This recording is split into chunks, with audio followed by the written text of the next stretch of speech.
بسم الله الحمد لله وصلى الله وسلم وبارك على سيدنا ومولانا محمد بن عبد الله القائم بحق الله ما ضاق أمر إلا فرجه الله.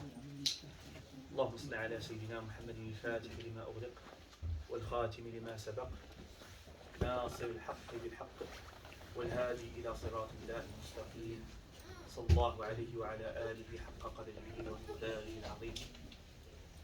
السلام عليكم ورحمة الله وبركاته.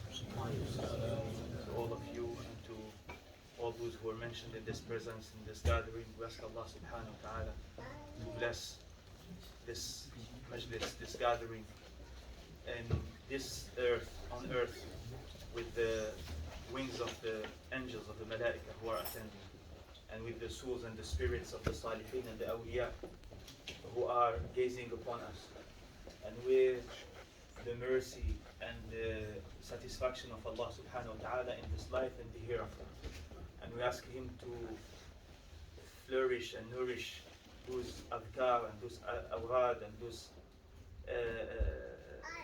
praises that were sent to the beloved Prophet Muhammad sallallahu alayhi wa sallam, to make us taste the full taste of this dhikr in Jannatul Firdaus, in the eternal bliss, in the eternal land of the part of the heaven. And as the Prophet ﷺ described it, ما فيه ما لا عين رأت ولا أذن سمعت ولا خطر على قلب بشر. So the blessings and the fruits of this dhikr will be even more emphasized in there, inshallah subhanahu wa ta'ala.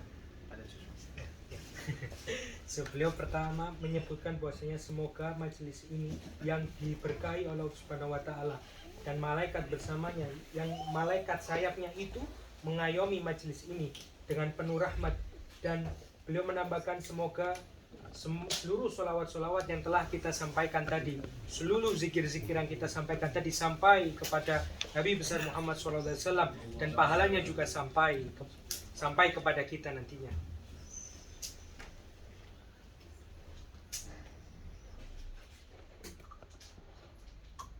We are blessed to be here with you. Alhamdulillah. Thank you for hosting this majlis and making space for us with you. Inshallah, we enter in your intentions, and the intentions are our beloved teachers and masters and imams and those who came before us.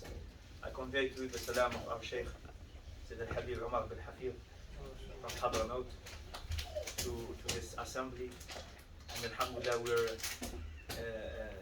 it was decreed that we are going to be gathered here in the azal before even we come to the earth. And the dhikr is the tongue and is the language that gather all the muhibbin, all the beloveds. They are gathered in one, as we can see, in many colors or backgrounds, but our only common tongue is La ilaha illallah Sayyidina Muhammadur Rasulullah. Beliau menyampaikan juga beliau sangat berbahagia diberikan waktu yang semoga beliau masuk ke sini, beliau berada di sini, kita menyatukan niat kita bersama. Dan beliau menyampaikan juga beliau di sini sebagai perwakilan menyampaikan salam dari Habib Umar bin Hafiz dari Tarim, yang beliau menambahkan bahwasanya seluruh umat muslim dengan berbagai banyak macam kulit, warna dan bentuk, semuanya disatukan oleh satu hal, yaitu zikir La ilaha illallah Muhammad Rasulullah. And Alhamdulillah, with what we heard from our beloved Shaykh Abdul Hafiz, Allah bless him, and all our shuyukh from the Naqshbandi Silsila al-Mubarakah al-Aliyah, is nourishing, Alhamdulillah, our souls. It's just to share with you a few words, if I may remind myself and you, my dear brothers and sisters, is to take this path seriously. The path of Allah subhanahu wa ta'ala is what gives purpose in life. And we may be somehow and often taken by many things that we busy ourselves with. And we are all put in this dunya as a challenge for that. So we remind ourselves to take seriously this path to Allah subhanahu wa ta'ala and give ourselves to Allah subhanahu wa ta'ala and renew our intentions every single day that Allah has given us. And that's how Allah subhanahu wa ta'ala has made for us the Sharia. It's a path to walk the walk to Allah subhanahu wa ta'ala throughout the salawat, throughout the moments of connection, the prayers, the daily prayers, and the daily adhkar, the sunrise and the sunset. Those are moments for connection with Allah subhanahu wa ta'ala and for renewing our ahad, our own with Allah subhanahu wa ta'ala, our commitment towards Allah subhanahu wa ta'ala. Beliau juga menambahkan bahwasanya semoga kita bisa meneruskan berada di jalan Naqsyabandi yang tadi dari Syekh Mehmet Adil dan seterusnya, itu merupakan lewat syariat ibadah-ibadah yang diberikan oleh Allah Subhanahu wa taala, itu merupakan metode bagi kita untuk memperbarui niat kita. Yang dengan memperbarui niat kita selalu kita menjadi dekat kepada Allah Subhanahu wa taala dari terbit matahari sampai tenggelamnya matahari. And the path of Allah Subhanahu wa taala was explained very clearly by Rasulullah sallallahu alaihi wasallam in the hadith that is known in our tradition by the scholars, by hadith Sayyidina Jibril alaihi salam. Dan jalan yang ditentukan Allah Subhanahu wa taala itu telah jelas disebutkan oleh Allah Subhanahu wa taala lewat hadis Jibril salah satunya. When he asked him about those aspects of Islam and Iman and Ihsan, and the scholars then and the inheritors of the legacy of Rasulullah sallallahu alaihi wasallam, they choose to serve every one of those aspects.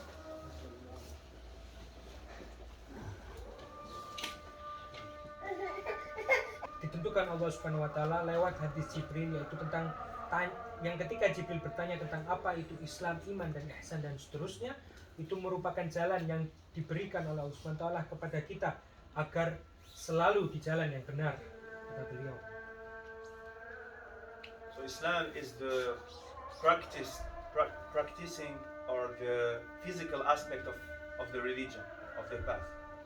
Jadi Islam sendiri, kata beliau, merupakan suatu aspek yang berbau badania, physical. It's the share of the body, it's the share of the outward that Allah has created within the human being. Jadi Islam itu merupakan aspek yang luar, yang jasmani, kata beliau. And those even external aspect, they have also a ruh, they have a spirit that we need to connect to. The prayer has the physical movement and has the spirit, which is the ruh, the salah, the meditation, the contemplation, the concentration. Jadi jasmani itu sendiri, itu tidak hanya jasmani tapi memiliki jiwa di dalamnya. Yang jiwa dan jasmani itu harus dihubungkan dengan salah satunya, yaitu sholat, berkontemplasi dan bermeditasi. And Iman is about the share of the mind and of the rational part, because we believe and we know, we get to know Allah subhanahu wa ta'ala even with our rational, with our minds. To know Allah subhanahu wa ta'ala as he should be described, and to know what is not befitting to Allah subhanahu wa ta'ala. Dan iman sendiri itu apa? Iman merupakan aspek dari rasional, yang lewat rasional itu kita tahu eksistensi dari Allah Subhanahu wa taala. Karena bukan hanya jasmani tapi juga rasional kita mengetahuinya. So the first part, Islam, was served by the fuqaha, Imam Shafi'i, Imam Abu Hanifa al-A'zam, Imam Abu Ahmad bin Hanbal, Imam Malik bin Anas, and all the Imam of Ahl Sunnah wal Jama'ah. They were serving the fiqh in this sense. Dan lewat Islam itu tadi telah diteruskan estafetnya oleh para ahli fikih seperti Imam Syafi'i, Imam Hanafi, Imam Ahmad bin Hanbal dan juga Imam Maliki.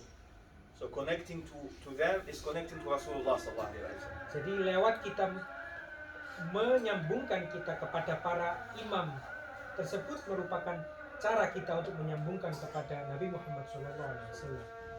And the iman, the second part, was served by Imam Ahl Sunnah wal Jama'ah, Imam Abu Hasan al-Ash'ari, and Imam Sunnah Abu Mansur al-Maturidi, and the other ones, Imam al-Ghazali, Imam al-Ghazi, Imam al-Baqillan, all those served to make the belief of the Muslim clear, limpid, like water, to make us walk the way to Allah subhanahu wa ta'ala. Dan selanjutnya dari aspek iman tersebut diteruskan dan diajarkan kepada kita lewat Imam Maturidi, Imam Asy'ari, Imam Al-Baqilani, Imam Ar-Razi dan seterusnya, yang lewat beliau-beliau itulah kita bisa mengenal dan mengetahui bagaimana itu iman dan aspek rasional secara jelas seperti jelasnya air. And this third aspect, which is ihsan, أن تعبد الله كأنك تراه فإن لم تكن تراه فإنه يراك, was served by the imams of التصوف, the imams of the path, of the spiritual path, like Imam Muhammad Shah Naqshband رضي الله عنه, like Imam Abdul Qadir Jilani, like Sayyidi Abu Hassan al-Shadili, like Sayyidi Imam Ahmad al-Rifa'i, like all those imams رضي الله تعالى عنهم أجمعين, and they are all our masters, and they are all يعني فوق رؤوسنا. They are all the crown of that we connect to Allah subhanahu wa ta'ala through them and through their path and through their inheritors. We ask Allah subhanahu wa ta'ala to make us benefit from them. Jadi beliau menambahkan bagaimana dengan ihsan. Ihsan sendiri, estafetnya dan ajarannya diteruskan oleh para ahli-ahli tasawuf, mulai dari Syekh Abdul Qadir Jilani, kemudian Syekh Muhammad Haqqani dan seterusnya. Dan lewat mereka semualah yang kata beliau adalah pangeran-pangeran dari agama. Lewat mereka lah kita bisa meneruskan estafet kita, meneruskan niat kita kepada Nabi besar Muhammad SAW. And the concentrate of all of that, to walk this path, is to be in the company of a wali of Allah subhanahu wa ta'ala. To look for the company, the spiritual company, or the physical company and the spiritual company, if that is accessible, to connect to the Prophet sallallahu alaihi wasallam, because Rasulullah sallallahu alaihi wasallam has left in his ummah his inheritors, and he says sallallahu alaihi wasallam, إننا نحن المعاشر الأنبياء لم نورث درهما ولا دينارا وإنما ورثنا العلم فمن أخذ به أخذ بحظ وافر. We have left the prophets عليهم السلام, the messengers, they have left inheritance, they have left a legacy. What's their legacy? It's not about dollar or lira or any of these material things, but they left al-ilm, the sacred knowledge, and this transmission that will make you benefit in this life and the hereafter. Dan beliau menambahkan bahwasanya kita para nabi, di bagian akhir beliau menyebut para nabi tidak meninggalkan warisan apa-apa kecuali ilmu, dan lewat ilmu-ilmu ini dengan berkumpul dengan orang-orang yang soleh, berkumpul dengan mereka yang ahli tasawuf, ahli fikih, dan ahli kalam dan seterusnya, itu merupakan cara kita agar menghubungkan kita untuk menerima dari warisan kanjeng Nabi Muhammad SAW. We ask Allah subhanahu wa ta'ala to open for us the way and to make us benefit and make you inshallah ta'ala strengthen your connection to Allah subhanahu wa ta'ala, to his Prophet sallallahu alaihi wasallam, make you success, give you success in all the khair, all the good, and open for us inshallah ta'ala perspectives of blessings. We ask Allah subhanahu wa ta'ala to bless those who were a cause and a means to our gathering today, and we offer the barakah and the blessings and all the khair that can be compiled in this gathering to the spirit of Sayyidina Muhammad sallallahu alaihi wasallam, the one who without his mercy, as he said, إنما أنا قاسم والله يعطي, Allah is the giving one, and the Prophet sallallahu alaihi wasallam is distributing those blessings, and he sallallahu alaihi wasallam, every blessing, every bounty coming from Allah subhanahu wa ta'ala is shared by Rasulullah alayhi salatu wasalam. We ask Allah subhanahu wa ta'ala to give us the most blessed share, the most blessed share. We ask Allah subhanahu wa ta'ala to connect us to his ruh alayhi salatu wasalam, and to connect our hearts to his heart, and to connect our gaze to his gaze, and to make us among those who will be served by his hand, his blessed hand sallallahu alaihi wasallam in the hawd, and among أهل الفردوس الأعلى على هذه النية، على كل نية صالحة، وعلى من نواه مشايخنا، وعلى من نويتم وأملتم ورجوتم ولحظة الزمان صاحبه وخليفته. الفاتحة.